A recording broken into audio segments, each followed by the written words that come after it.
పిఠాపురం నియోజకవర్గానికి ఎమ్మెల్యే ఎవరు అని అంటే ఆంధ్రప్రదేశే కాదు, తెలుగు వాళ్ళని ఎవరిని అడిగినా చెప్తారు. అంతగా పిఠాపురం ఎమ్మెల్యే తాలూకా అన్నది పాపులర్ అయింది. కానీ పిఠాపురం వాసులకి అది గుర్తున్నట్టు కనిపించట్లేదు. పిఠాపురం జనం క్రమంగా పవన్ కళ్యాణ్ని మర్చిపోతున్నారా అనే అభిప్రాయం వినిపిస్తోంది. ఆఖరికి అధికారులే పవన్ కళ్యాణ్ పేరు, పవన్ కళ్యాణ్ ఫోటో కూడా మర్చిపోతున్నారు. ఇది చాలా ఆసక్తికరమైనటువంటి అంశం.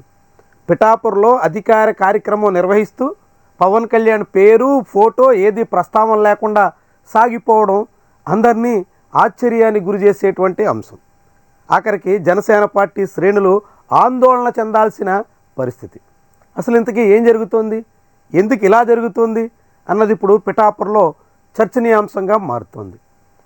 రాష్ట్ర వ్యాప్తంగా ఆంధ్రప్రదేశ్ ప్రభుత్వం జనవరి 2వ తారీఖు నుంచి పట్టాదారు పాస్ పుస్తకాల పంపిణీ కార్యక్రమానికి శ్రీకారం చుట్టింది. ప్రభుత్వం కొత్తగా ముద్రించిన పట్టాదారు పాస్ పుస్తకాలని రైతులకు అందించే కార్యక్రమానికి పిఠాపురంలోని అంబేద్కర్ భవన్ వేదికగా శ్రీకారం చుట్టారు.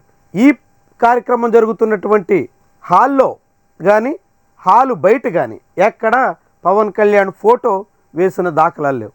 ఆ కార్యక్రమ వేదిక మీద చంద్రబాబు ఫోటోతో ఫ్లెక్సీ వేశారు. హాలు బయట మాజీ ఎమ్మెల్యే ఎస్విఎస్ఎన్ వర్మ, మరో మాజీ ఎమ్మెల్యే పెండెం దొరబాబు ఇలాంటి వాళ్ళకి కూడా స్వాగతం పలుకుతూ బ్యానర్లు కనిపించాయి.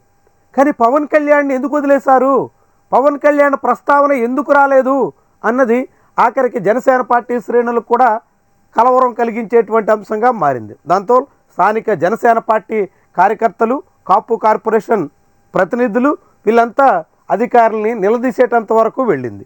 అయితే అధికారులు మాత్రం బయట పెట్టిన ఫ్లెక్సీలు తమకు సంబంధం లేదని, కేవలం వేదిక మీద ఉన్నటువంటి ఫ్లెక్సీయే తమకు అధికారికంగా ఏర్పాటు చేసినటువంటి విషయమని చెప్పేశారు. కానీ అధికారికంగా ఏర్పాటు చేసిన వేదిక మీద ఉన్న ఫ్లెక్సీలో కూడా పవన్ కళ్యాణ్ ఫోటో ఎందుకు లేదు అన్నదే అధికారులు సమాధానం చెప్పలేని అంశంగా మారింది.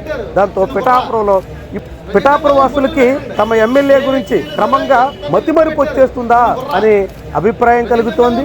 పిఠాపురంలో కార్యక్రమం నిర్వహిస్తూ పిఠాపురానికి సంబంధించినటువంటి ఎమ్మెల్యేగా ఉన్న ఉప ముఖ్యమంత్రి ఫోటోను ఎక్కడా ప్రచురించకుండా, ప్రస్తావనే లేకుండా కార్యక్రమం చేసేస్తున్నటువంటి వైను ఒక రకంగా ఆసక్తికరమైతే, రెండో వైపు మాజీ ఎమ్మెల్యే టీడీపీ ఇన్ఛార్జిగా ఉన్న ఎస్విఎస్ఎన్ వర్మకు స్వాగతం పలుకుతూ బ్యానర్లు ఏర్పాటు చేయడం మరింత విస్మయకరంగా కనిపిస్తోంది. ఎమ్మెల్యేగా ఉన్న పవన్ కళ్యాణ్ కన్నా టీడీపీ ఇన్ఛార్జిగా ఉన్న మాజీ ఎమ్మెల్యే వర్మకే ప్రాధాన్యత కనిపిస్తుంది అనే మాట చాలామంది నోట్ల నుంచి వినిపిస్తుంది. అక్కడికి జనసేన పార్టీ చెందిన డీసీసీబీ చైర్మన్, మాజీ ఎమ్మెల్యే పెండెం దొరబాబు ఇలాంటి వాళ్ళకి ఏర్పాటు చేసిన ఫ్లెక్సీలో కూడా పవన్ కళ్యాణ్కి ప్రాధాన్యత ఇవ్వకపోవడం చాలా విడ్డూరంగా కనిపిస్తోంది, రాజకీయంగా ఆసక్తికరంగా మారుతోంది. పిఠాపురం ప్రజలకు అందుబాటులో లేని నాయకుడిగా, కనీసంగా పిఠాపురంలో నెలకు ఒక్కసారి కూడా ముఖం చూపించడానికి తీరిక లేనటువంటి నేతగా ఉన్నటువంటి పవన్ కళ్యాణ్ వ్యవహార శైలి గురించి ఈ పరిణామం మరోసారి ఆసక్తికరమైన చర్చకి ఆస్కారం ఇస్తోంది. కార్యక్రమంలో ఇక్కడ నారా చంద్రబాబు నాయుడు గారు ముఖ్యమంత్రి వర్యులు ఫోటో ఉందే తప్ప మా అధినేత పవన్ కళ్యాణ్ గారి ఫోటో లేదు. కార్యక్రమం ఎక్కడ జరుగుతుందండి? ఇది ఇక్కడ అంబేద్కర్ భవన్లో పిఠాపురం జరుగుతుంది. బైక్ ఫ్లెక్స్లో ఫోటో లేదు. అది గుర్తించి నాకు ప్రోటోకాల్ ప్రకారం ఫోటో లేకపోతే బట్టి ఏ వ్యక్తులైనా సరే, ఎంత పెద్ద వ్యక్తి వచ్చినా సరే బట్టి సహించేది లేదు. పిఠాపురం లోపల కూడా లేదండి బ్యానర్ మీద, లోపల ఉంటాం కదండి. బైక్ ఫ్లెక్స్ మీద కూడా చిన్న ఫోటో, ఎంత కొంత ఫోటో ఉండదు. ఆయన రాష్ట్రానికి ఉప ముఖ్యమంత్రి వర్యులండి. చంద్రబాబు నాయుడు గారి తర్వాత ఉప ముఖ్యమంత్రి వర్యులు. ఆయన తర్వాత ఫోటో, ఈయన ఉన్న తర్వాత ఉన్న మిగతా కూడా ఫోటోలు వేసుకోవాలి. అది ఒక్కసారి గుర్తించాలి, మా నాయకులు అందరూ గుర్తించాలి.